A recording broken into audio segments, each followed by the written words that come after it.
يا ربي صل على محمد يا ربي صل عليه وسلم يا ربي صل على محمد يا ربي صل عليه وسلم يا ربي صل على محمد وافتح من الخير كله. السلام عليكم ورحمة الله وبركاته. الحمد لله رب العالمين والصلاة والسلام على رسول الله الكريم وعلى آله وصحبه أجمعين. أما بعد فيا عباد الله أوصي نفسي وإياكم بتقوى الله فقد فاز المتقون فلا تموتن إلا وأنتم مسلمون. فقال تعالى يا أيها الذين آمنوا اتقوا الله حق تقاته ولا تموتن إلا وأنتم مسلمون. وقال يا أيها الناس اتقوا ربكم الذي خلقكم من نفس واحدة وخلق منها زوجها وبث منهما رجالا كثيرا ونساء واتقوا الله الذي تساءلون به والأرحام إن الله كان عليكم رقيبا. Saudara-saudariku rahimani wa rahimakumullah, semoga Allah Subhanahu wa taala senantiasa menyayangi dan mencurahkan rahmatnya pada kita. Alhamdulillah, kita bersyukur pada Allah Subhanahu wa taala mengawali kajian kita di siang ini. Kita masih diberikan kesempatan oleh Allah untuk hidup sampai dengan siang ini. Semoga kehidupan kita hari ini mendapat bimbingan dari Allah Subhanahu wa taala sehingga insyaallah bisa lebih baik dibandingkan dengan hari-hari sebelumnya yang telah berlalu.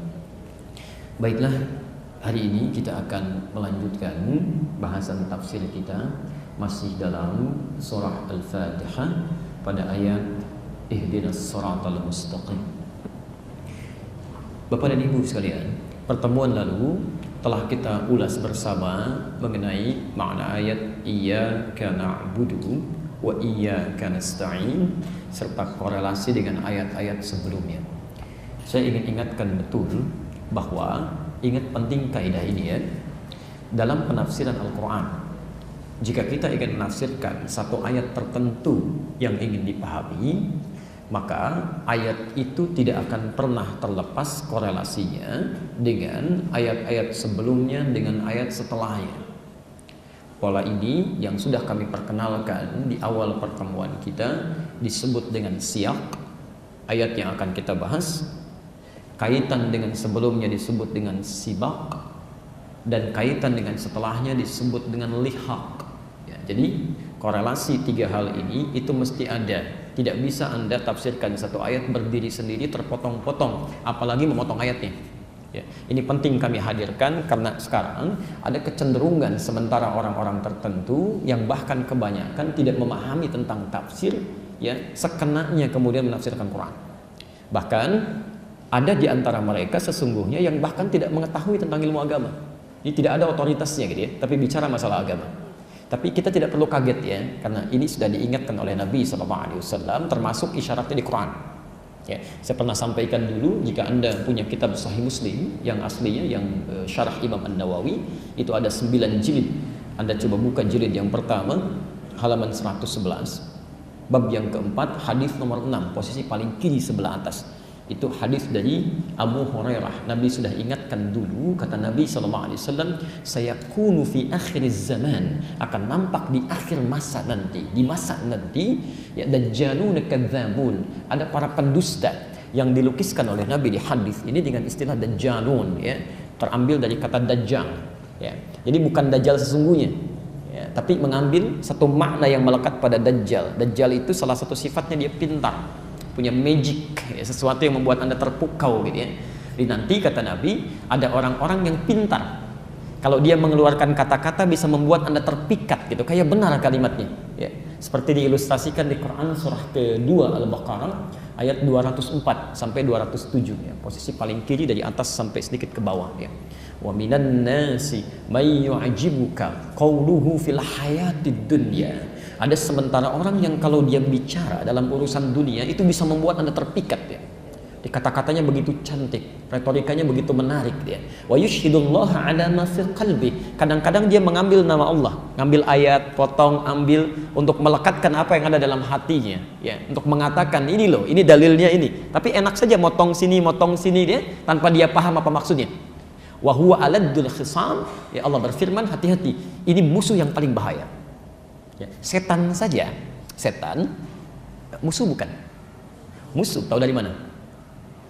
Oke, Quran surah ke-2 Al-Baqarah misalnya 168 kan? Posisi paling kanan sebelah bawah. Innahu lakum aduwwum mubin. Dia musuh kamu yang paling nyata.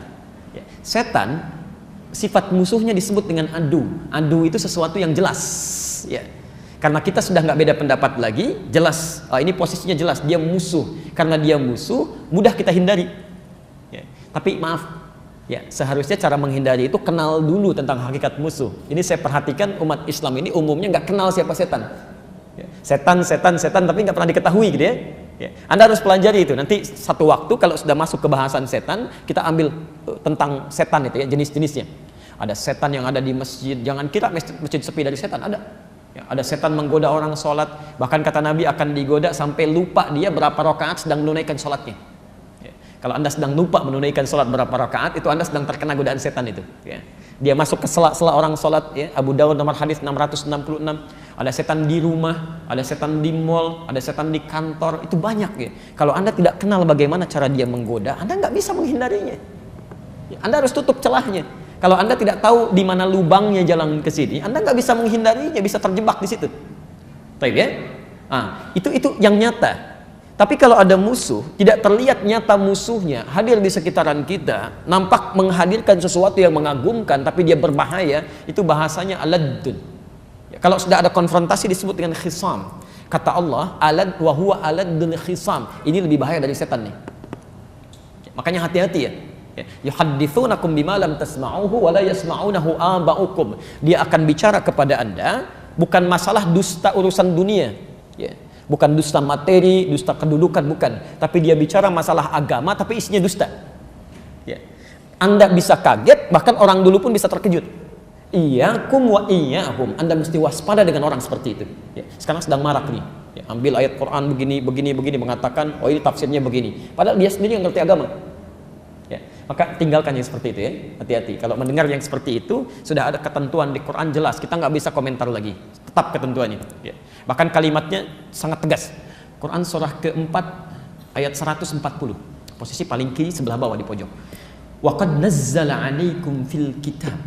Telah tetap ketentuan di dalam Quran yang tidak bisa berubah. An idza sami'tum ayatillahi yukfaru biha wa yustahza'u biha fala taq'udu ma'hum. Jika Anda mendengar ada seseorang memberikan statement kepada Anda tapi mengingkari ketentuan di ayat Allah. Misal dia ambil ayat Quran, dia tafsirkan sekenanya ya, dengan tafsiran yang tidak benar. Ya. Atau wa yustahza'u biha, minimal dia olok-olok misalnya isinya. Ya. Dia olok-olok Quran, dia olok-olok perangkat keislaman kita misal kan. Nah, itu sudah selesai. Fala taqudu ma'ahum, jangan sertai ia. Qa'ada itu asalnya menyertai dalam sesuatu yang dekat ya.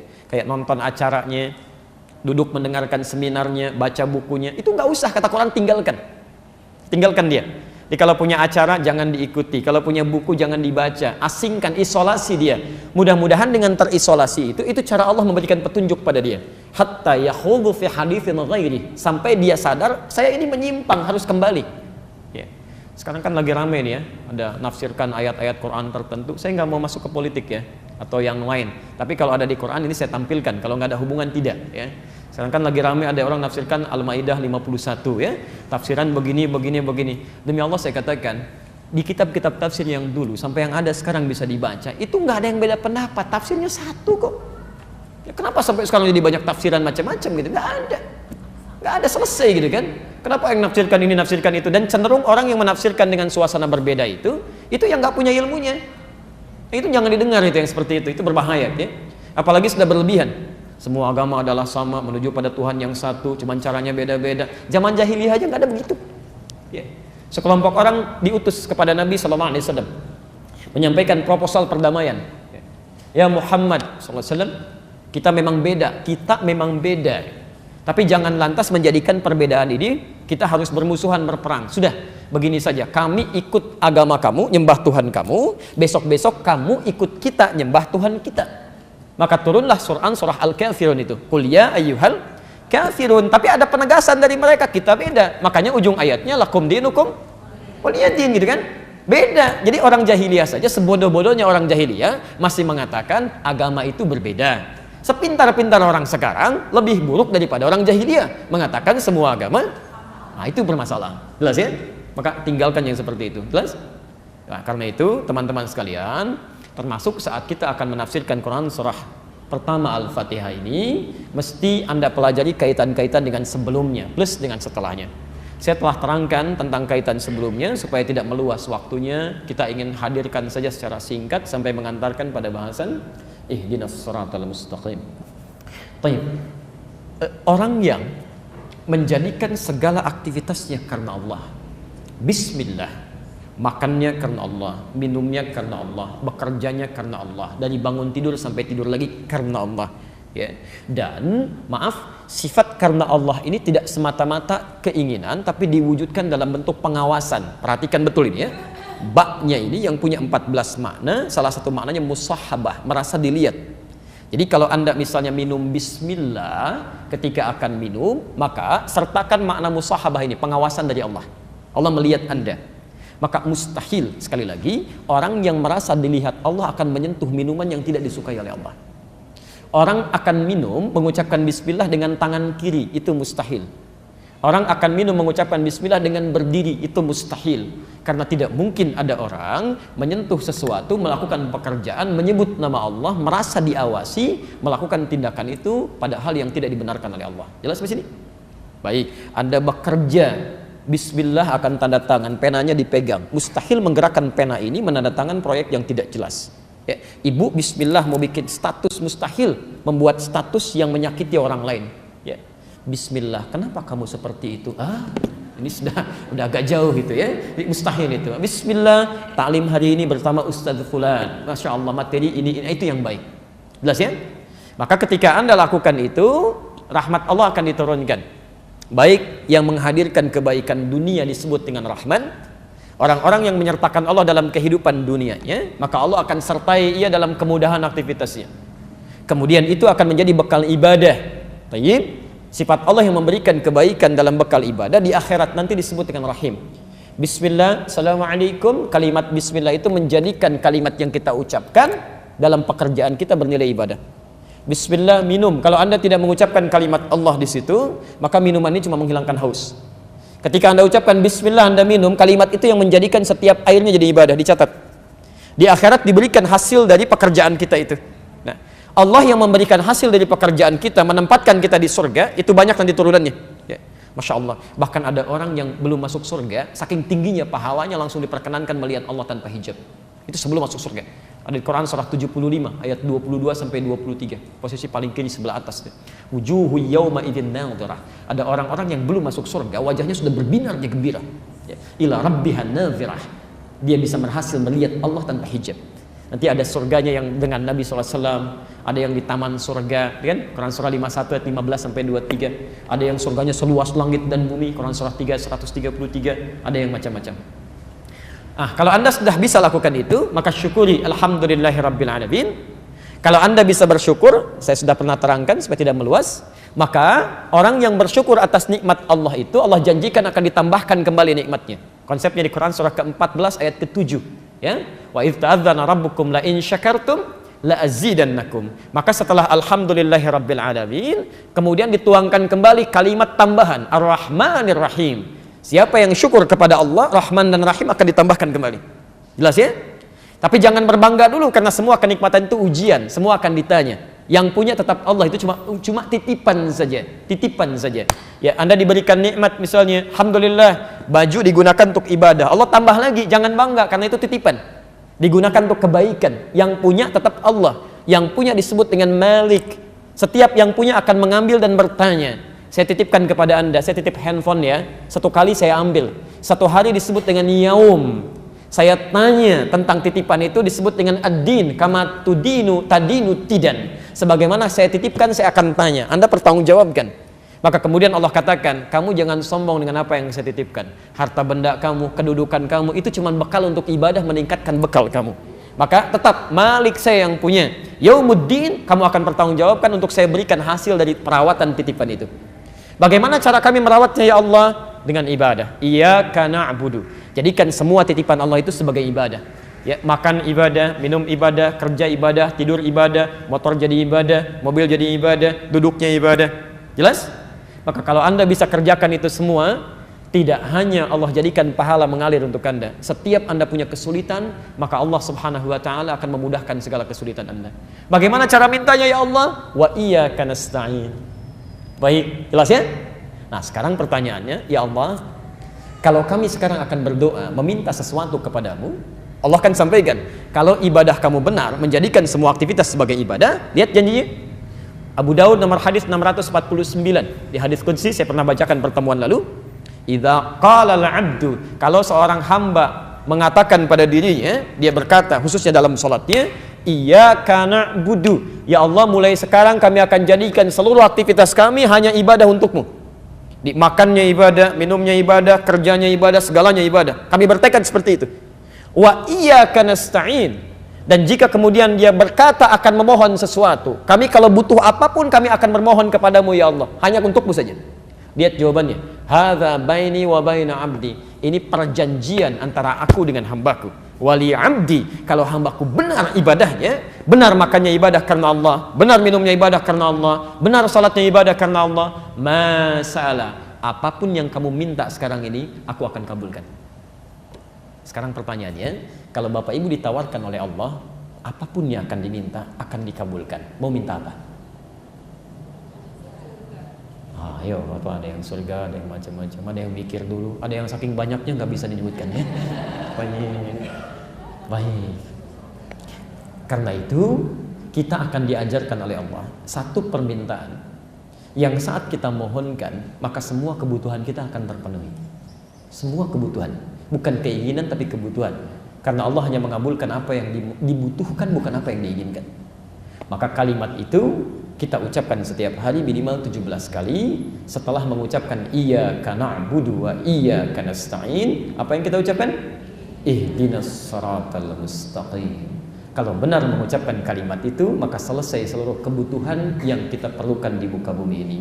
Persoalannya, ada orang membacakan ihdinas siratal mustaqim, tapi tetap kebutuhan belum terpenuhi, masalah belum tuntas. Apa yang keliru dalam ucapannya? Mungkin tidak paham dengan apa yang dia ucapkan.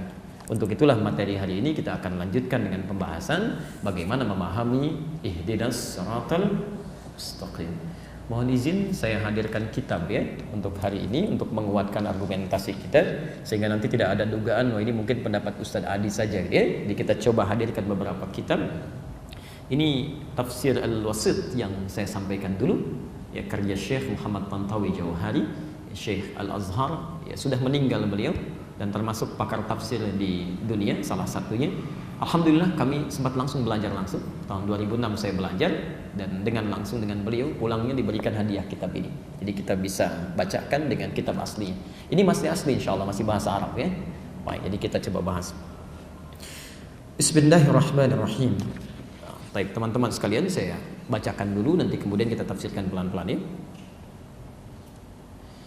Thumma bayyana subhanahu wa ta'ala. Kemudian Allah subhanahu wa ta'ala menerangkan pada kita setelah kita membahas iyyaka na'budu wa iyyaka nasta'in ya, anna afdhala syai'in yatlubuhu al-'abdu min rabbi, bahwa jika ada seorang hamba ingin memohon sesuatu kepada Rabbnya, ketika ditawarkan tadi, yang terbaik yang diminta itu, tolong garis bawah ini ya. Kan tadi ada yang minta surga, minta macam-macam, minta kemudahan kerja, minta ini. Nah, kalau dari semua permintaan ini, perhatikan, yang terbaik yang kita minta, lihat kalimatnya, innama huwa hidayatuhu ila tariqil ladzi yusilu ila asmal ghayah. Yang terbaik yang diminta adalah hidayah. Saya ulang, adalah hidayah Allah Subhanahu wa taala. Jadi kalau Anda minta sesuatu, yang terbaik minta apa? Hidayah ya. Hidayah Allah subhanahu wa ta'ala yang memudahkan kita untuk mencapai keinginan tertinggi yang dibutuhkan. Hidayah Allah subhanahu wa ta'ala untuk mencapai keinginan tertinggi yang dibutuhkan. Jadi kalau ada kesulitan dalam pekerjaan, tetap yang diminta hidayah, bukan posisi terbaiknya ya. Kesulitan di rumah tangga yang diminta hidayah, gitu kan? Oke, kesulitan dalam pelajaran yang diminta hidayah untuk mencapai kebutuhan tertinggi yang kita perlukan. Nah, sekarang persoalannya, apa itu hidayah?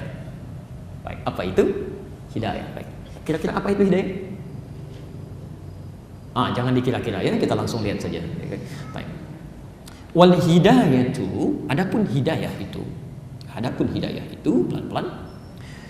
Hiya al-irsyad wad dilalah bi lutfin ala ma yusilu ila al-bughyah. Ya. Ada beberapa makna tentang hidayah. Satu,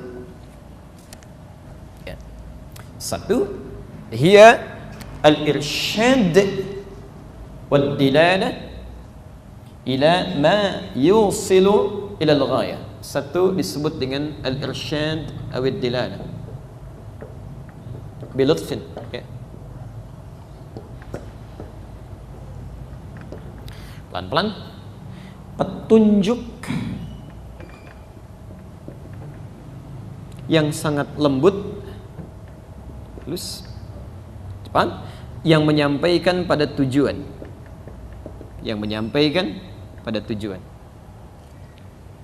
Jadi makna yang pertama, pelan-pelan ya. Nanti ada beberapa makna dalam hidayah.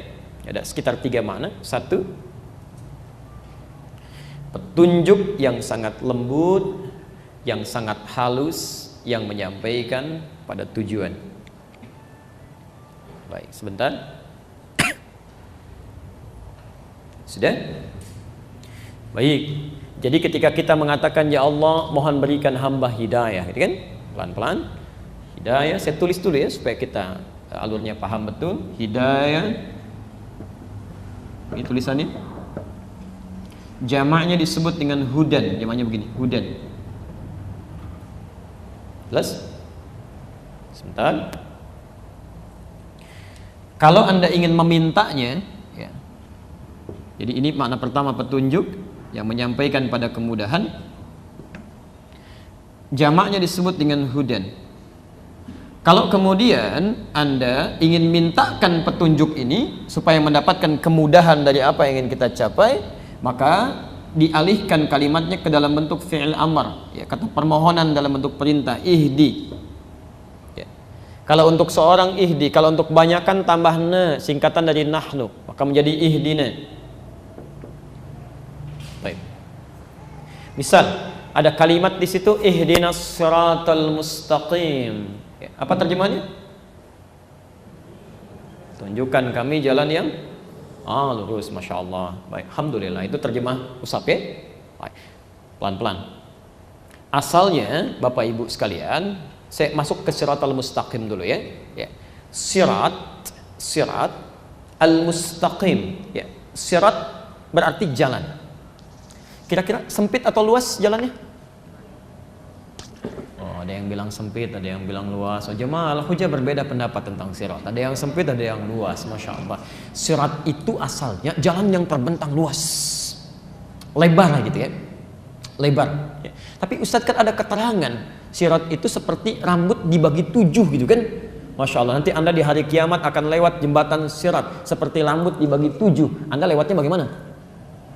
Itu bahasa kiasan ya. Nanti dalam ilmu hadis itu ada lughatul ma'nawiyah, ada bahasa-bahasa kiasan, majaz namanya. Dibacanya harus pakai ilmunya, namanya ilmu balaghah. Dibagi 3 lagi. Katanya ilmu untuk belajar kata-katanya disebut ma'ani, ilmu untuk belajar penjelasannya disebut dengan bayan, ilmu untuk kiasannya disebut dengan badi' nanti. Dan ada beberapa turunan lagi. Maksud sirat dibagi 7 ini, maksudnya itu mengilustrasikan kepada orang yang kurang amal.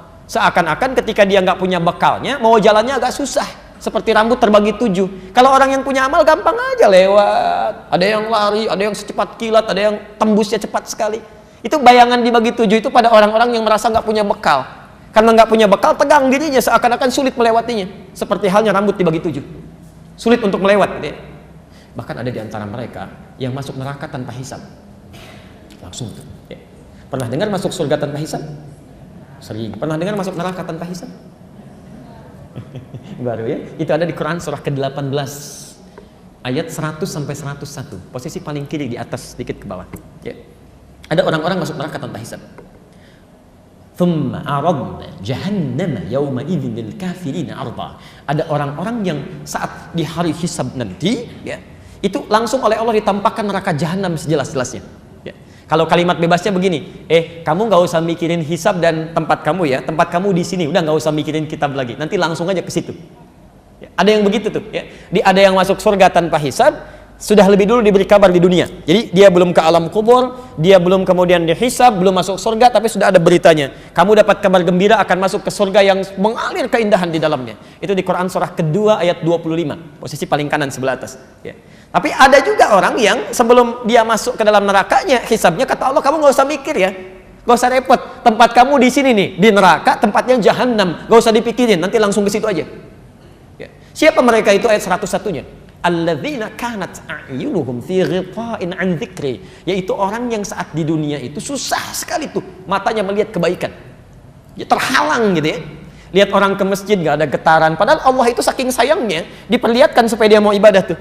Ya, ada orang dewasa, sampai laki-laki, perempuan, sampai anak kecil yang belum balik, Pak, bawa tas ke masjid sebelum azan, lewatin dia, Om, ayo, kamu aja duluan. Masya Allah, dia sendiri nggak ke masjid. Ya, di dalam pandangannya sudah diperlihatkan. Wa kanu la yastati'una sam'a, telinganya nggak bisa dengar, adzan nggak bisa dengar adzan marah-marah, dengar Quran ngajak berselisih macam-macam. Nanti kalau tidak tobat orang seperti itu, banyak amal salahnya, tidak ada amal solehnya. Kata Allah, nggak usah repot mikirin ya, langsung nih neraka jahanam tanpa hisab, masuk sana. Hati-hati ya, hati-hati teman-teman sekalian. Nah, saya kembalikan dulu, itu yang dimaksudkan, dia nggak mikirin sir, takut dia. Karena nggak punya bekal ya. Awas, jangankan urusan akhirat, urusan dunia aja begitu ya. Ada penjahat misalnya kan, mohon maaf banyak kesalahannya, dia lewat di kalangan orang-orang yang ramai itu malu, itu takut dia ya, takut terlihat sesuatu, takut terdeteksi, apalagi urusan akhirat yang segalanya menegangkan.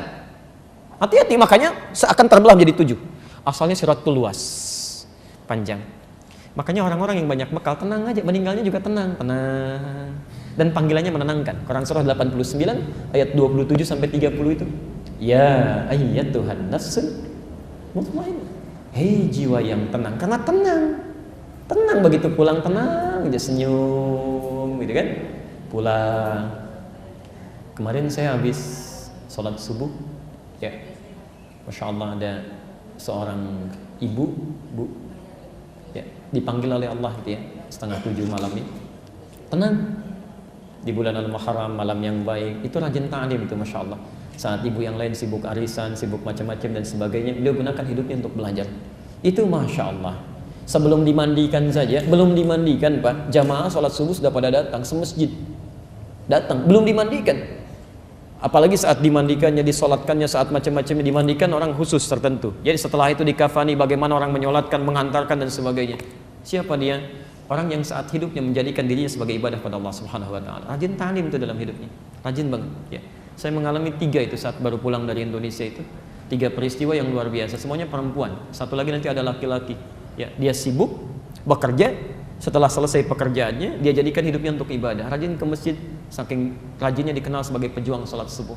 Itu Allahu Akbar. Begitu wafat, meninggal dunia dengan izin Allah, saking tenangnya yang datang orang-orang masjid, yang nyolatkan, yang takziah, yang macam-macam. Teman pekerjaannya yang datang umumnya karangan bunganya saja. Dunia itu hanya akan melekat pada aspek dunia Anda. Jadi kalau Anda cuma cari teman dunia, saat Anda di dunia, Anda akan diikuti. Saat masuk ke alam berbeda, Anda tidak akan pernah dikenal.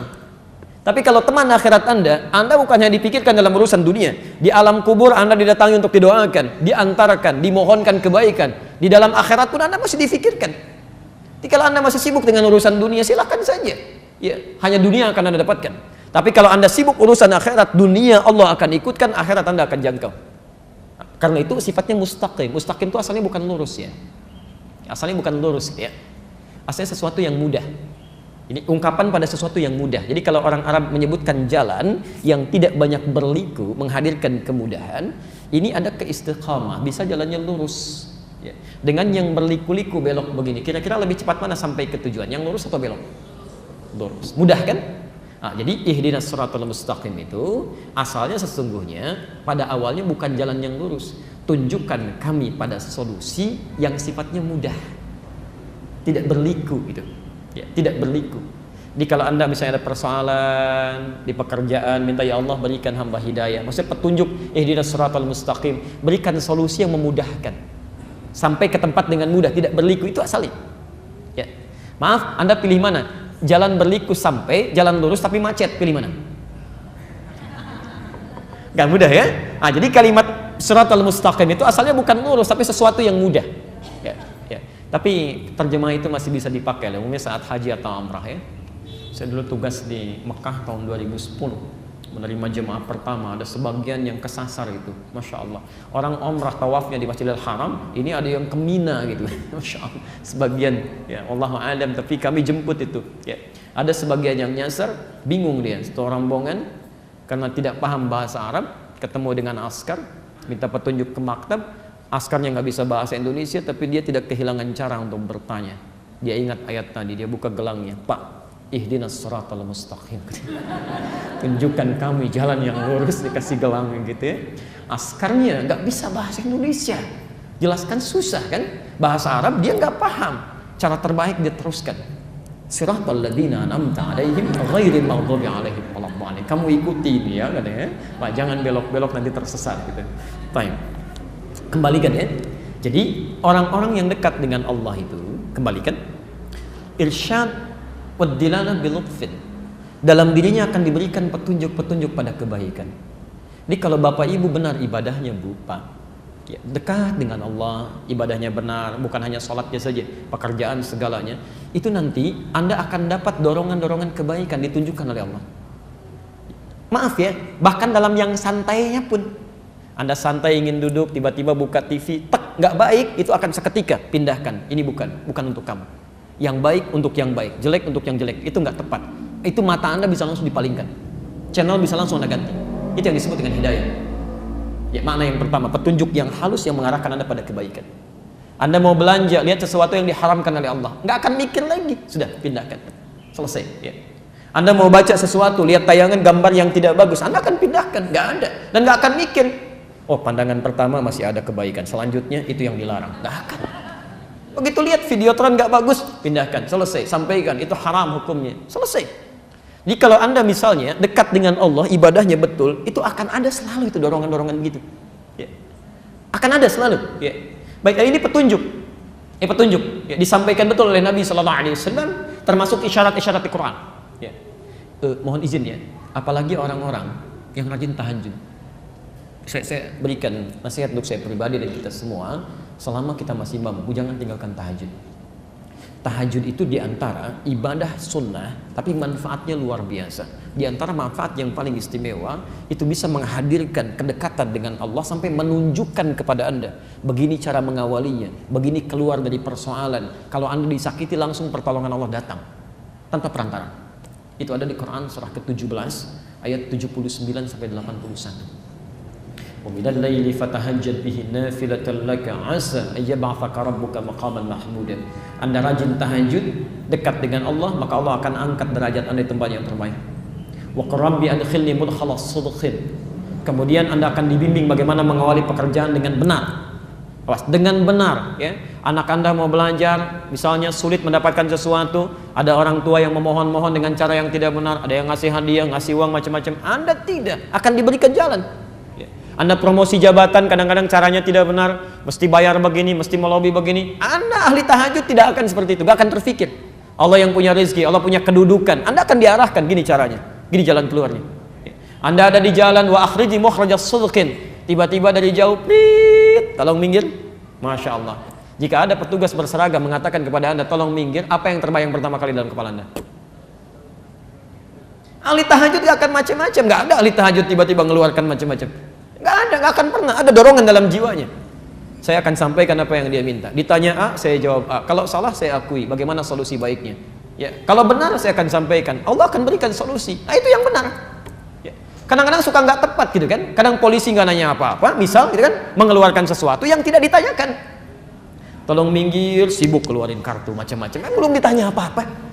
Ya. Kami pernah dapat tugas itu, menyampaikan khutbah di wilayah Kuningan, Jakarta, ditemani kawan, kan, Masya Allah, ada salah seorang kerabat kita sudah agak sepuh, dia bawa mobil dari jauh, Masya Allah, prit, minta mundur ke samping, maksudnya menyamping, menepi. Setelah menepi, belum ditanya, teman kami mengeluarkan SIM gitu, kartu kan. Saya diam, ketika datang dibuka, ya petugasnya bertanya, mau kemana B katanya, karena beliau sudah agak sepuh. Saya pas di depan, pakai jas, siap khutbah. Saya sampaikan, mau khutbah Jumat Pak, langsung aja jalan katanya. Ketika jalan itu saya sampaikan, Pak, kalau kita mau menjawab, jawab sesuai pertanyaan. Polisi tidak bertanya kepada bapak, coba kartunya mana. Cuma menanyakan mau kemana. Pertanyaan mau kemana, jawab dengan tujuan, bukan dengan kartu. Kadang-kadang suka salah tuh. Ya. Selamat pagi Pak, keluarkan kartu, nggak nyambung. Ya selamat pagi ya jawab selamat pagi. Kalau Anda muslim selamat pagi, Assalamualaikum Pak, selesai. Ya, ditanya kalau Anda salah, akui, minta maaf, selesai. Kalau Anda benar, sampaikan. Masih banyak orang-orang baik dalam kehidupan ini.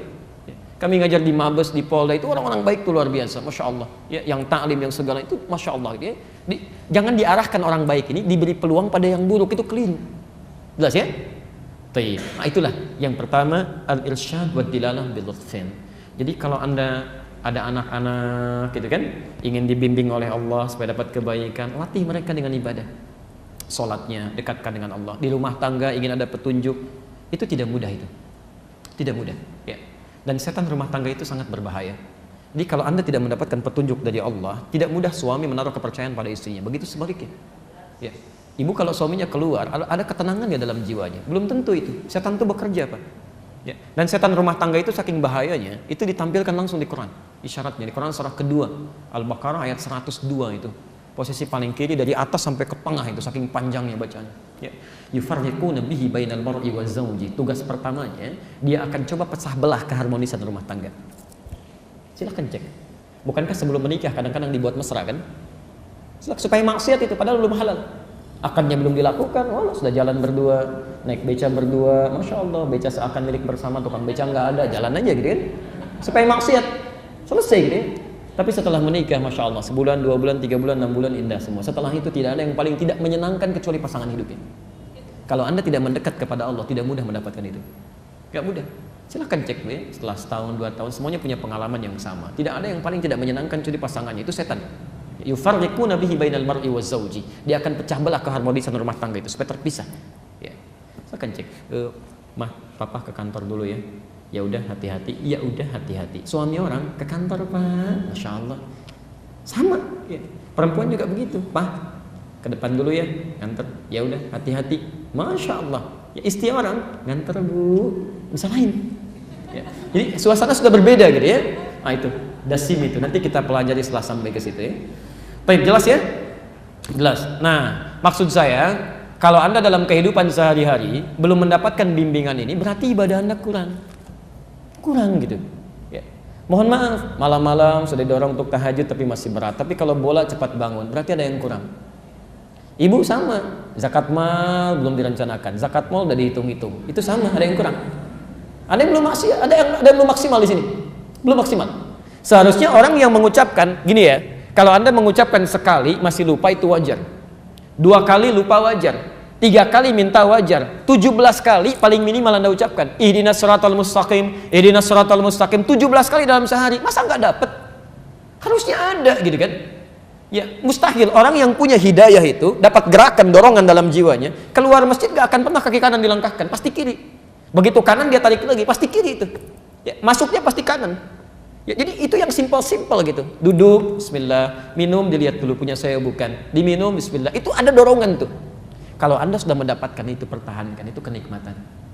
Kenikmatan. Dan nanti tingkatan godaannya semakin tinggi lagi. Ya. Jelas pada yang pertama? Oke, baik. Yang kedua, jadi kita sampai solusi ya, bukan cuman persoalan. Jadi di sini diartikan petunjuk yang halus pada capaian kebaikan. Maksudnya kalau Anda ingin dapat petunjuk itu tingkatkan ibadah. Ya, nanti akan ada dorongan-dorongan dalam jiwa kita. Ya, baik. Bismillah. Wa tusnadul hidayatu ila Allah wa ila Nabi sallallahu alaihi wasallam wa ila Al-Qur'an. Baik. Petunjuk-petunjuk tadi yang bisa Anda raih itu lewat ibadah, bisa Anda dapatkan caranya yang disandingkan kepada Allah Subhanahu wa taala. Misal, Anda ingin dapatkan petunjuk dari Allah, kemudahan-kemudahan tadi ya, ada dorongan kebaikan dan sebagainya. Kata muallif kitab ini, wa tusnadu ilallahi, ya, disandarkan kepada Allah. Maksudnya apa? Kalau Anda ingin dapatkan dorongan kebaikan tadi, dekati petunjuk-petunjuk Allah. Allah minta apa saja? Ya. Misal, Allah minta kita misalnya tunaikan salat, maksimalkan salat. Ya. Dalam sehari berapa kali salat? Berapa waktu? 5 waktu. 7 berapa rakaat? 17 rakaat. Alhamdulillah, usia segini masih 5 waktu, masih 17 rakaat. Masya Allah. Ada anak usia 7 tahun, sholatnya 5 waktu, 17 rakaat. Ada orang diberikan 70 tahun, masih 17 rakaat juga. Anda butuh berapa tahun lagi untuk meningkatkan rakaatnya? Kalau yang 5 waktu itu standar. Standar. Jangankan orang dewasa, anak kecil aja udah melakukan. Ini yang ikhwan ya, teman-teman. Saya pernah saksikan tuh, di Bekasi aja ada satu masjid tuh, Masya Allah. Sebelum maghrib, itu 5:30, anak-anak kecil belum balik Pak, 4 tahun, 5 tahun tuh, 5 tahun sudah pada pakai tas, lari ke masjid, sholat, lari ke masjid sebelum adzan, sholat berjamaah. Yang ketiga mengaji setelah sholat, Masya Allah, tunggu sampai isya, i'tikaf, setelah isya evaluasi belajar baru pulang. Jadi kalau Anda sampai 40 tahun, 50 tahun dipanggil adzan baru datang ke masjid, Anda kalah sama anak usia 45 tahun. Anda sholat saja, kemudian langsung pulang, Anda kalah sama anak usia 45 tahun. Anda tidak mengaji, Anda kalah sama anak usia 4-5 tahun. Anda tidak pernah itikaf, Anda kalah sama anak usia 4-5 tahun. Anda selepas isya tidak pernah evaluasi diri, Anda kalah sama anak usia 45 tahun. Dan beritanya anak 45 tahun itu belum dihisab oleh Allah Subhanahu wa Ta'ala. Jadi kalau yang belum dihisab saja sudah serius dengan amalannya, maka kita yang dihisab harus lebih serius lagi. Maksimal gitu kan. Dekat ya Allah lewat petunjuknya. Ayo maksimalkan. Nah, keluarkan kalimat sholat di Quran kan bentuknya jama itu. Jama tulisannya. Kalimat sholat pertama Al-Baqarah ayat 3 itu kan. Nanti kita pelajari. Alladzina yu'minuna bil ghaib wa yuqimunas shalah. Kalimat as-salatnya alif, lam, shad, lam, waw, ta. Di atas waw ada alif, ta-nya tertutup. Itu bentuk tulisan berbentuk jama tapi bisa dibaca dengan mufrad. Ya. Kalau Anda ingin buka lagi lebih luas, ta-nya terbuka. Al-Baqarah 238, posisi paling kanan sebelah atas. Hafidhu ala sholawat, bentuk jama'. Jama' itu 1 atau 2? Banyak. Jadi rumusnya begini, kalau Anda ingin mendapatkan kedekatan dari Allah, misal ambil sholat 1, sholat, keluarkan semua jenis sholat jama' dalam Al-Quran dan Sunnah. Keluarkan, ada apa saja? Ada tahajud kan, sholat sunnahnya, ada sholat duha, ada syuruk, ada rawatib. Rawatib berapa rakaat? Tahu dari mana? Di At-Tirmidzi nomor hadis 586 kan, dari Ummu Habibah, 12 rakaat. Ya, man shalla 12 raka'atan, siapa yang salat 12 rakaat fi yaumin wa lailatin, yang mengiringi salat fardunya siang sampai malam. Arba'an qabla dhuhri, 4 rakaat sebelum zuhur. Raka'ataini ba'daha, 2 rakaat setelahnya. Ya, raka'ataini ba'da al-maghrib, 2 rakaat setelah maghrib. Raka'ataini ba'da al-isya, 2 rakaat setelah isya, wa raka'ataini qabla subhi, 2 rakaat sebelum subuh. Tapi ada yang belum banyak tahu ya. Kalau tidak sempat yang sebelum zuhur 4 rakaat, itu dari hadis Ibnu Umar, Al-Bukhari nomor hadis 812, itu cukupkan dengan 2, boleh. Misal Anda tidak sempat nih ya, sudah 2 menit lagi mau qomat, ya cukupnya untuk 2 rakaat, jangan paksakan 4, itu boleh 2. Dari Ibnu Umar, hafidtu min Rasulillah sallallahu alaihi wasallam 10 rakaat. Saya hafal dari Rasulullah sallallahu alaihi wasallam 10 rakaat. Ya, raka'ataini qabla dhuhri, 2 rakaat sebelum zuhur. Jadi ada 2 hadis. Al-Bukhari nomor hadis 812. Jadi kalau nggak bisa 4 rakaatnya, cukupkan dengan 2 rakaat. Ya, jangan dipaksakan. Oh, ada 2 menit nih, tiba-tiba Masya Allah, sholatnya cepat luar biasa gitu kan. Untuk ngejar 4 rakaat itu tidak tepat. Ya, tidak tepat ya. Jelas di sini ya? Ayo maksimalkan, keluarkan. Semakin Anda tingkatkan hubungan dengan Allah, sholat, keluarkan, baca Quran, tambah. Nah, yang ini, itu akan cepat nanti masuknya. Ada bimbingan-bimbingan dari perkataan kita, langkah kita, pandangan kita. Jadi pertama, tusnadu ilallahi subhanahu wa ta'ala. Disandingkan dengan Allah, artinya keluarkan petunjuk dari Allah. Ya. Yang kedua, wa tusnadu ilan nabi sallallahu alaihi wasallam. Hidayah ini pun disandarkan kepada Nabi sallallahu alaihi wasallam. Jadi kalau Anda mendapatkan petunjuk-petunjuk dari Rasulullah sallallahu alaihi wasallam, cepat ambil. Cepat ambil. Karena dengan mengambil petunjuk Nabi, kita praktekkan dalam hidup, itu menghadirkan bimbingan dalam kehidupan kita. Hidayah datang. Ya, misal ada cara minum yang baik menurut adab. Ada cara minum yang baik menurut Rasulullah sallallahu alaihi wasallam. Sepanjang Nabi memberikan bimbingan cara terbaik, cara Nabi ambil, yang lain tinggalkan. Jelas ya? Ada bangun tidur misalnya, cara baik menurut kesehatan, cara baik menurut Nabi, yang dari Nabi itu pasti yang terbaik. Selain menghadirkan pola kebaikan untuk fisik kita, itu pasti menghadirkan hidayah dalam kebaikan kita. Jelas ya? Jadi sepanjang ada petunjuk dari Nabi, cepat ambil. Ya, bukan hanya untuk ibadah saja ya, bukan hanya sholat, bukan hanya macam-macam. Dari jalan, dari melihat, dari bertutur, dari baca, dari minum, sepanjang ada dari Nabi, keluarkan. Ya, dan semuanya ada. Ya. Ayat di Qurannya, Quran surah 59, ayat ke-7, akhir ayat ke-7, posisi paling kanan agak ke bawah sedikit. Wa ma atakumur rasulu fakhudhu. Dan semua yang pernah dibawa oleh Nabi pada kita cepat ambil, itu yang terbaik. Ya. Bahasanya ma itu ismun mausulun yadullu 'alal 'amiyah. Ya. Kata penjelas objek sambung yang menunjukkan pada hal tanpa batas. Ya, jadi kalau Anda ingin meniru Nabi, jangan cuma sholatnya bagus, tapi yang lainnya tidak. Ya, Masya Allah, sholatnya sesuai dengan sifat sholat Nabi, tapi lisannya nggak seperti Nabi. Ya, senang celak sini, celak sana, macam-macam dan sebagainya. Pandangannya nggak seperti Nabi, semua dilihat, gitu kan? Kakinya nggak semua seperti Nabi, semua disinggahi. Nggak begitu. Ini semua dari Nabi, jangan dipisah-pisah. Ya. Tapi apa yang bisa diambil dari Nabi? Quran surah ke-33 ayat 21. Sabar sedikit ya. Jadi kita coba kupas sehingga bahasan kita tidak menghadirkan satu celah atau kebocoran. Ya.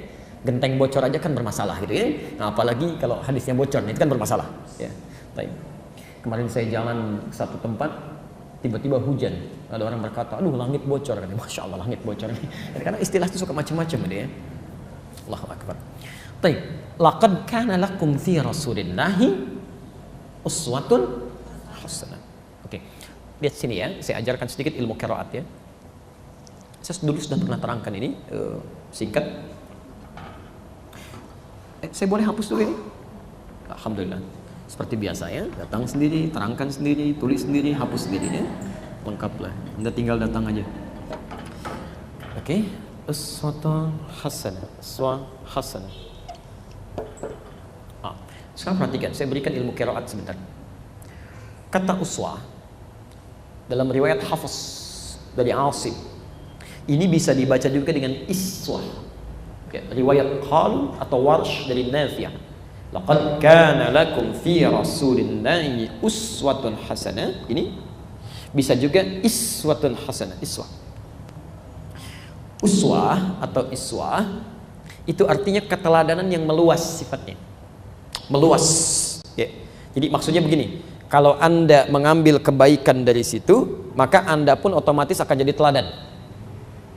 Kalau cuma keteladanan yang sifatnya terbatas, tidak meluas, itu disebut dengan qudwah. Ya, qudwah hasanah. Ya. Anda jadi teladan, tapi dari Anda saja yang belajar pada Anda tidak menjadi teladan misal. Jelas ya? Tapi kalau keteladannya meluas, setiap ada belajar dari situ atau melihat sesuatu baik, jadi baik lagi, jadi baik lagi, jadi baik lagi. Ya. Kenapa Nabi keteladanannya disebut dengan uswah atau iswah? Karena setiap yang melekat pada Nabi, orang-orang di sekitarnya kalau sudah melekat pada Nabi, pasti otomatis akan jadi teladan. Ya. Ada pengusaha belajar dari Nabi, maka orang ini seketika akan jadi teladan bagi pengusaha yang lainnya. Ada dosen, misalnya ustadz, belajar pada Nabi, maka orang ini akan membawa kepribadian Nabi yang jadi teladan lagi. Ya. Termasuk nanti satu masa Bu ya, kita akan bahas ini ya, dan juga nanti bahasan untuk laki-laki. Kenapa Nabi diizinkan menikah dengan lebih dari 4 perempuan? Lebih, kenapa? Karena seluruh istri-istri Nabi itu dipilihkan oleh Allah, ditetapkan karena mewakili seluruh karakter perempuan di muka bumi ini.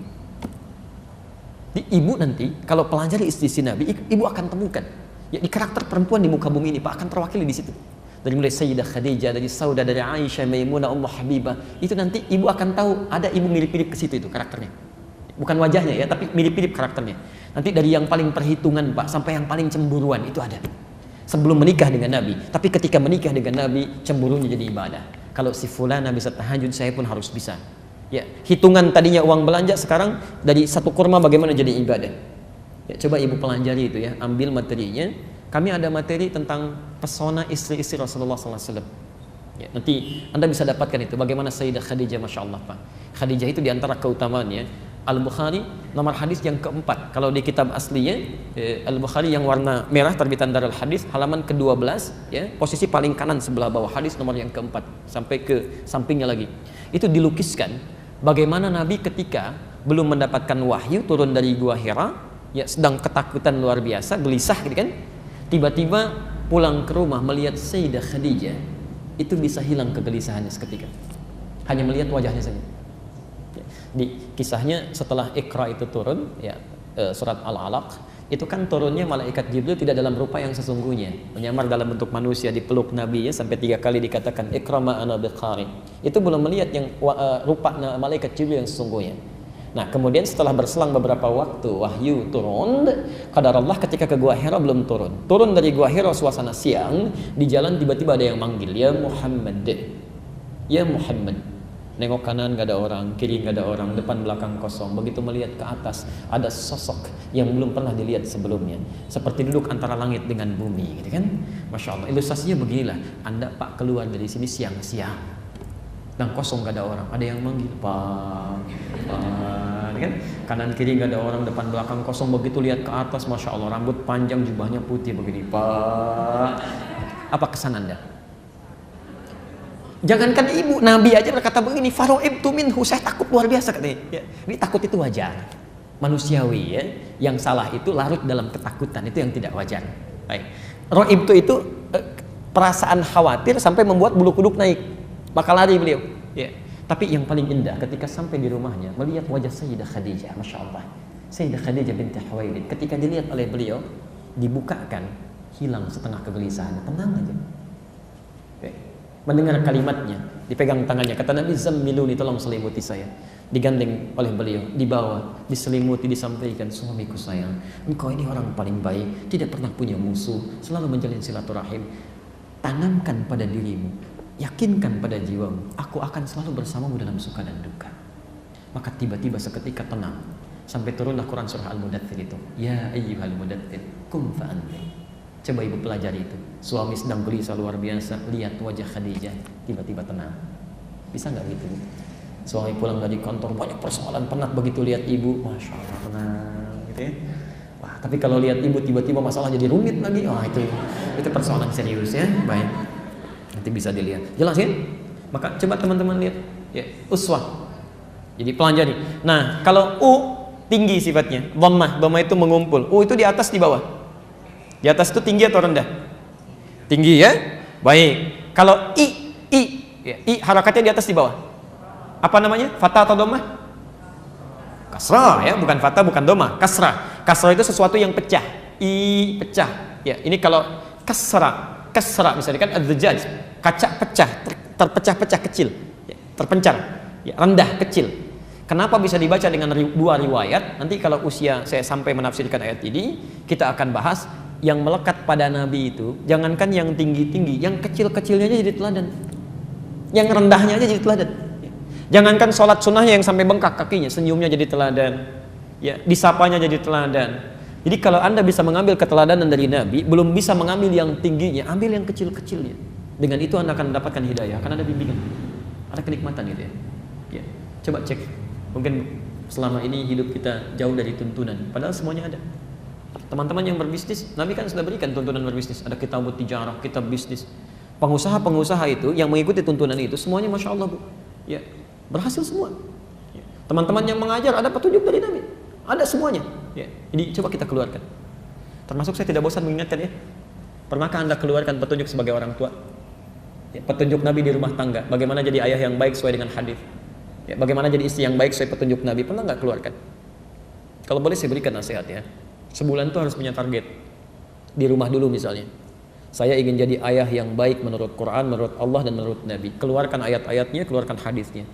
Ibu turunkan, saya ingin jadi ibu yang baik menurut Allah dan Nabi. Keluarkan ayatnya, keluarkan hadisnya, termasuk dengan anak-anak. Tilawahi selama sebulan. Demi Allah saya katakan, tidak ada yang paling indah di rumah tangga kecuali kenikmatan.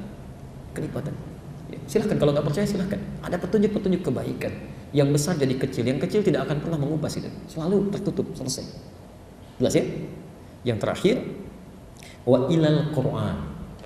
Ya. Wa ilal Quran. Kadang-kadang tusnadul hidayah, hidayah itu disandingkan kepada Quran.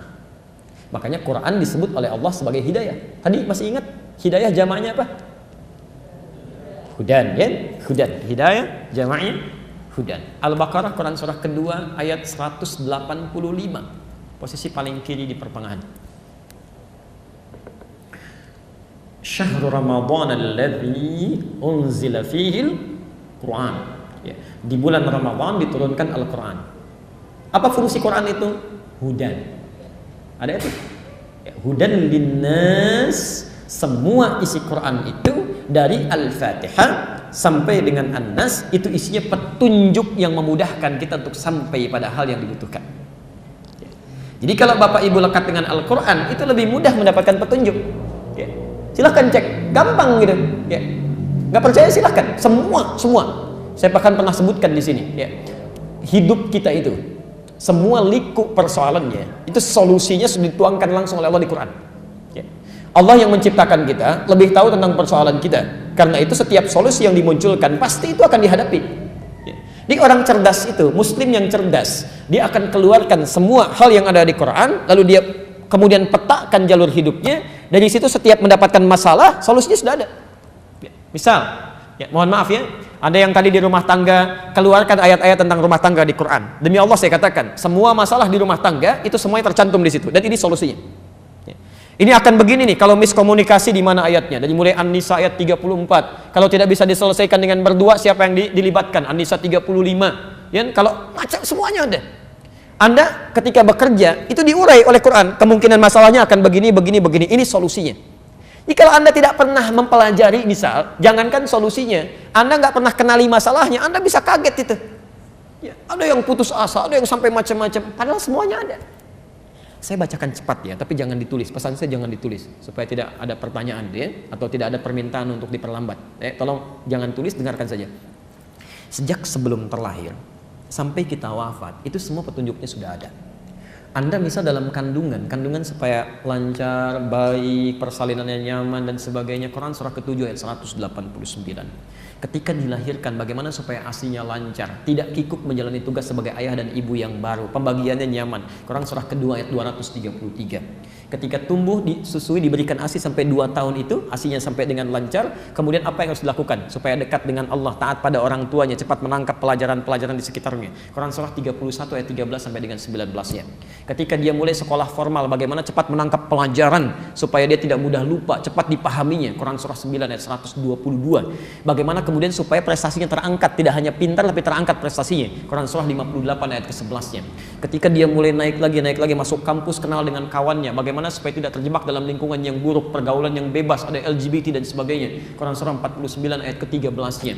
Kemudian kalau ada orang tertarik serius datang untuk melamar, bagaimana aturannya? Quran surah ke-4 ayat ke-4-nya. Kalau jadi menikah, Quran surah 30 ayat 21-nya. Jadi suami istri baru ingin mengenal tugasnya, apa tugas yang harus dipelajari? Quran surah ke-4 ayat 34-nya untuk suami dan istrinya. Suami mulai mencari nafkah, tugas pertamanya bagaimana cara mencarinya? Ini yang standar, Quran surah 2 ayat 168. Kalau kamu cari pakai iman, rezekinya semakin mendekat. Quran surah 2 ayat 172-nya.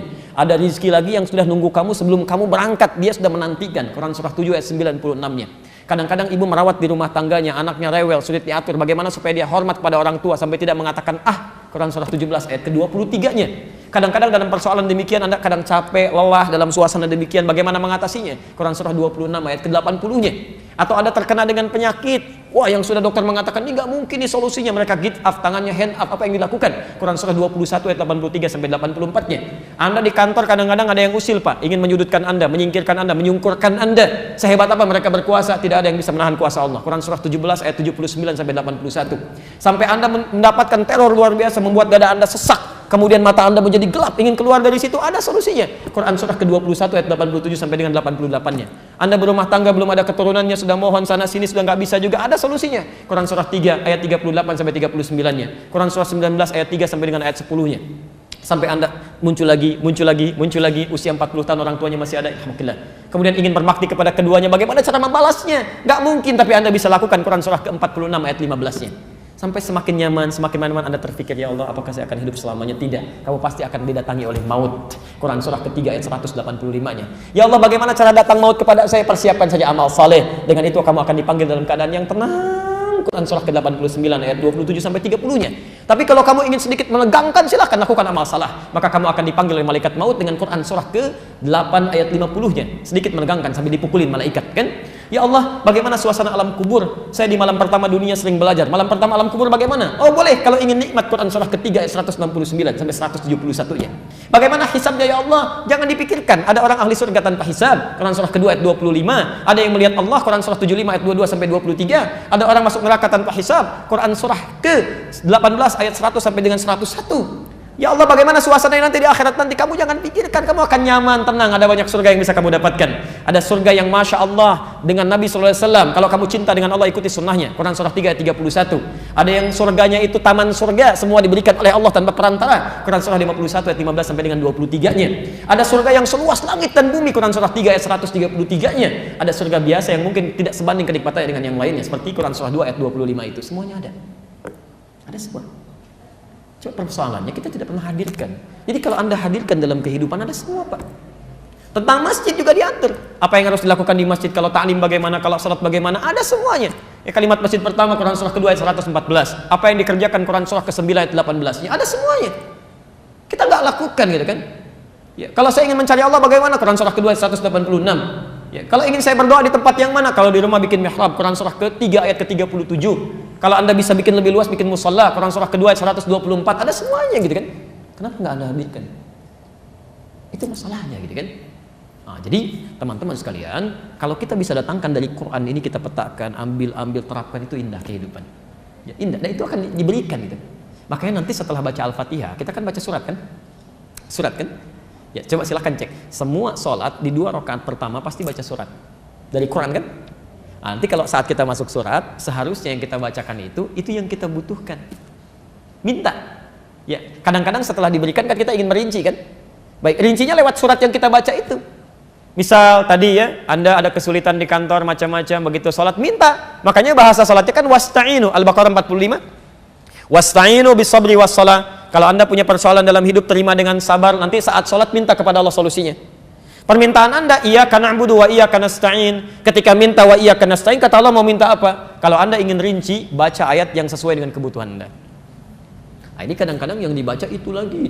An-Nas lagi, An-Nas. Qul a'udzu birabbin nas dari subuh sampai isya. Dan dikabulkan. Apa entah mimpinya ketemu jin terus gitu kan? Karena itu yang dimohonkan. Ya. Kadang sekarang itu saya bingung saya. Jangankan dalam mimpi nih, orang hidup aja masih pada nyari jin kan? Dunianya beda gitu. Ya. Ini jin banyak kena fitnah nih hari-hari ini ya, hati-hati dia minta pertanggung jawaban nanti itu. Ya, ada jin yang kekurangan oksigen ini ya kan, Masya Allah. Kemarin ada orang diminta oleh polisi coba isi mobil ini dengan emas, nggak bisa Pak, jinnya pergi. Kenapa? Kena gas air mata kan ya kan, Masya Allah. Ada yang hindarkanlah yang tidak penting itu ya, tolong jauhi ya. Jelas di sini? Nah, jadi Bapak dan Ibu sekalian, kalau kita ingin mendapatkan petunjuk ini yang memudahkan kita sampai pada harapan dan kebutuhan kita, maka dekati Allah. Dekati Rasulullah SAW dan dekati Al-Quran. Ya, dekati Al-Quran. Termasuk, maaf ya, membaca itu wasilah gitu. Esensinya pemahaman kita. Jadi jangan sampai Anda rajin baca tapi nggak ngerti isinya, itu parah juga. Ya, walaupun ada pahalanya. Ya, tapi mohon maaf itu belum maksimal gitu ya. Apalagi yang nggak baca sama sekali. Itu yang bahaya tuh. Quran itu petunjuk iman, ilmu petunjuk akal. Ya, hati-hati ya. Jadi kalau orang mendapatkan pengetahuan, akalnya cepat bekerja. Misal, sering baca Al-Quran, maka ilmu akan cepat. Tapi kalau jarang baca Al-Quran, imannya itu terhambat. Jadi begitu ada peristiwa yang membutuhkan respon iman kita, iman gak bisa muncul. Karena keseringan baca Al-Qurannya jarang dibaca. Jelas ya? Tuntutan misalnya dalam Quran jelas. Tinggalkan ini. Ya, masih ditafsirkan juga. Kenapa? Karena seringnya baca Al-Qurannya jarang dibaca. Sehingga panggilan imannya susah, masih banyak ditafsirkan, berdebat, berdiskusi macam-macam. Nggak usah lah gitu kan? Nggak usah. Ya, saya kira itu ya. Baik. Masih ada waktu? Kita bacakan sedikit dulu ya. Setelah itu nanti kalau ada pertanyaan saya perkenankan. Baik. Bismillahirrahmanirrahim. Wa qad yuradu minha al-isal ila ma fihi khair. Baik. Hidayah juga bisa berarti hal yang mengantarkan pada kebaikan-kebaikan. Hal yang mengantarkan pada segala kebaikan. Kalau tadi petunjuk yang memudahkan kita sampai pada kebutuhan, kalau sekarang hal yang menunjukkan pada segala kebaikan.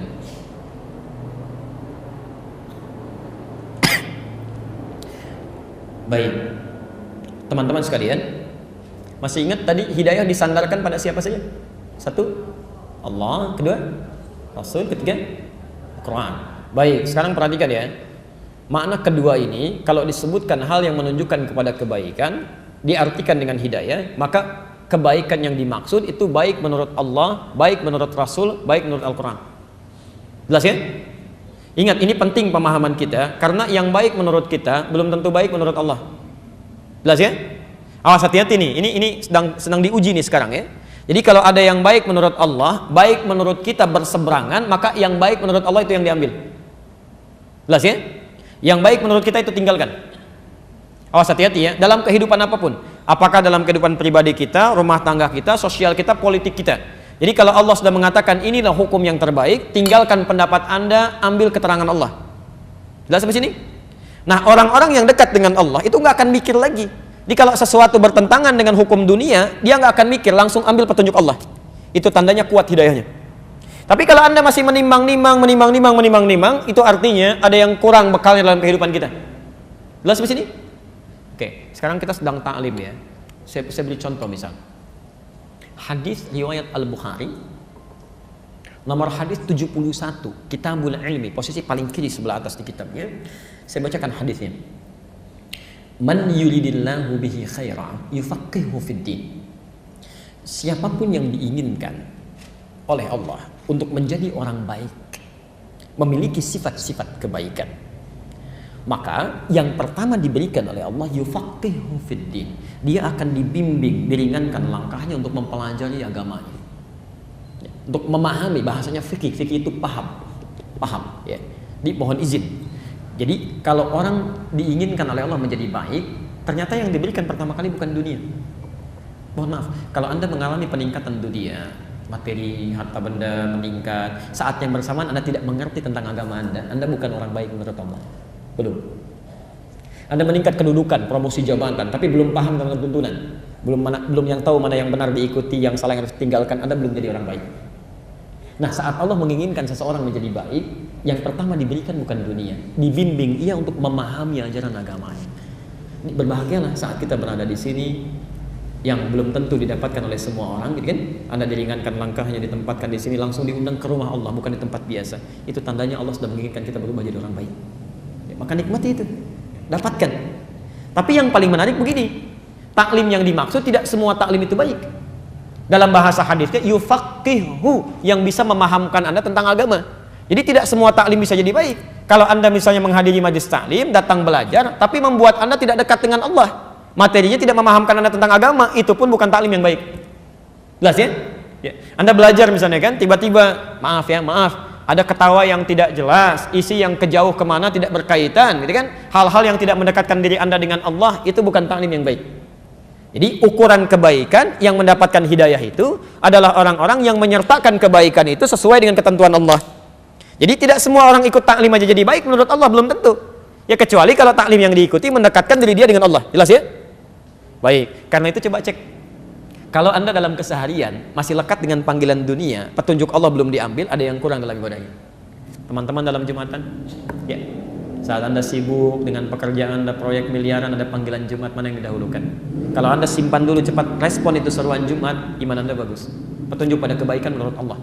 Tapi kalau Anda abai-abaikan sholat, yang fardu kadang disimpan, dunia dikejar-kejar, Allahu Akbar, itu berarti belum ada hidayah ilal khair. Belum kuat itu. Ya. Ibu sedang belanja di mall, tiba-tiba adzan, Allahu Akbar, sholat dulu atau teruskan transaksi. Alhamdulillah. Begitu mau sholat dulu, tiba-tiba berbunyi lagi panggilannya. Diskonnya naik 90%, apa yang dilakukan? Nah, itu ujiannya di situ ya. Baik. Jelas di sini? Baik. Saya baru bacakan 2 kalimat, kita simpan dulu ya sampai sini karena sekarang asarnya alhamdulillah agak lebih cepat ya. Tinggal 6 menit lagi ya. Saya bacakan ini dulu ya. Kita baru ambil 2 makna kan?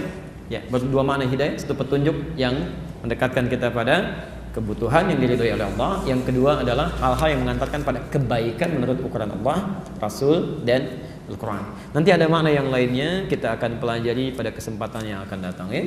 Baik. Saya coba bacakan dulu. Baik, Ustaz, bolehkah sholat qabliyah zuhur 2 rakaat? Adakah hadis sahih yang menjelaskan? Tadi saya sampaikan hadisnya di Al-Bukhari nomor hadis 812 dari Abdullah bin Umar bin Al-Khattab radhiyallahu taala anhuma. Ya kan? Beliau menyampaikan hafidtu min Rasulillah sallallahu alaihi wasallam. Saya hafal, saya ingat, saya mendapatkan pelajaran dari Rasulullah sallallahu alaihi wasallam ya, 10 rakaat. Ya, lihat, hafidtu min Rasulullah sallallahu alaihi wasallam 10 rakaatin, 10 rakaat. 10 rakaat. Ya. Apa saja itu? Rakataini qabla dhuhri, 2 rakaat sebelum zuhur. Ya, jadi disebutkan pertama 2 rakaat sebelum zuhur. Dalam hadis riwayat Ummu Habibah nomor hadis 586 di At-Tirmidzi, qabla zuhur itu disebut 4 rakaat. Ya, 4 rakaat. Jadi 4 rakaat sebelum zuhur, yang ini 2 rakaat sebelum zuhur. Setelahnya sama semua. 2 rakaat setelah zuhur, 2 rakaat setelah maghrib, 2 rakaat setelah isya, 2 rakaat sebelum subuh. Jadi kalau Anda yang mengambil 4 rakaat itu 12 rakaat, yang mengambil 2 rakaat itu 10 rakaat. Bagaimana memadukan keduanya? Ilmu hadis yang disebut al-jam'u wat tawfiq. Ya. Jadi kalau Anda waktunya sedang luas, ambil 4 rakaatnya. Kalau sedang waktunya singkat, ambil 2 rakaatnya. Jelas ya? Baik. Ustaz, perbuatan bid'ah adalah sesuatu yang tidak ada contohnya dari Rasulullah SAW dalam soal ibadah. Kalau soal dunia, tradisi dan sebagainya, apakah boleh? Pertama begini, teman-teman sekalian, tolong lengkapi kalimatnya ya. Tidak setiap yang tidak ada contoh dari Rasul itu disebut bid'ah. Hati-hati. Ya harus tuntas penjelasannya, jangan memberikan celah ya. Ingat, yang disebut bid'ah itu sesuatu yang tidak ada ketentuannya dari Rasul. Ketentuannya ada 4 sifatnya. 1, ada dalilnya, ada contohnya. Seperti sholat, jelas ya. Kedua, ada dalilnya, contohnya sementara, seperti kunut. Ya. Yang ketiga, ada dalilnya, cuma contohnya nggak ada. Awas, hati-hati. Jadi tidak setiap yang tidak ada contohnya itu disebut bid'ah. Sepanjang ada dalilnya, walaupun tidak ada contoh, sepanjang Nabi mengisyarat untuk mengerjakan itu boleh. Boleh, karena tidak setiap yang disampaikan Nabi beliau contohkan kalau dalam kondisi tertentu. Ya, misal, saya beri contoh misalnya tahiyatul masjid. Ya, tahiyatul masjid. Tayyib. Nabi selama hidupnya itu tidak pernah tahiyatul masjid. Tidak pakai tidak pernah tahiyatul masjid. Oh, dia. Baik. Kenapa? Karena rumah Nabi di masjid. Jelas ya? Rumah Nabi di masjid. Wa baiti huna, dan rumahku di sini kata Nabi. Karena itu beliau selalu sholat di dalam rumahnya, begitu iqamat baru keluar jadi imam. Jelas ya? Tapi Nabi katakan pada Sulaik Al-Qatafani ketika beliau masuk ke Masjid An-Nabawi ya, dalam keadaan dia bisa salat terlebih dahulu, kemudian dia langsung duduk. Maka kata Nabi dikatakan, "Idza dakhala ahadukum al-masjid fala yajlis hatta yusalli rak'atain." Kalau Anda masuk ke masjid dalam suasana yang santai, tenang, ingin i'tikaf duduk, maka jangan langsung duduk kecuali salat 2 rakaat terlebih dahulu. Jelas sampai sini? Nabi sendiri tidak mempraktikkan itu karena kondisinya memang tidak memungkinkan. Jelas ya? Yang kedua yang lebih dahsyat adalah, maaf, Anda zakat pakai apa? Beras, kan? Uang. Nabi nggak pernah zakat pakai beras. Silakan tunjukkan pada saya. 1 hadis saja yang menunjukkan Nabi pernah zakat pakai beras. Jangankan hadis sahih, di hadis palsu pun nggak akan ada. Anda cari sampai kiamat kurang 2 hari nggak akan ditemukan. Ya, sehari lagi buat berpikir kita untuk apa nyari gitu kan? Baik, nggak ada karena Nabi zakatnya pakai gandum atau pakai kurma. Tapi kemudian di zaman Muawiyah ketika beliau jadi gubernur di Syam, di Damaskus, beliau katakan yang dimaksud zakat menggunakan kurma ataupun gandum itu irpun makanan pokoknya. Jadi kalau makanan pokok di satu tempat kemudian digunakan sebagai bagian dari zakat itu boleh. Ya sepanjang itu bagian dari makanan pokok. Makanan pokok kita apa? Itu makanan ibu. Ya, makanan saya itu nasi. Beras itu makanan pokok bagi hewan yang bertembolok. Ya, ayam itu makanan pokoknya beras. Tapi nasi sumbernya dari beras, boleh menjadi bagian dari zakatnya. Tapi contoh dari Nabi tidak ada. Jadi tidak setiap yang nggak ada contohnya itu disebut dengan bid'ah. Jelas ya? Kecuali yang keempat, tidak ada dalil, tidak ada contoh. Kemudian dikerjakan itu yang bermasalah.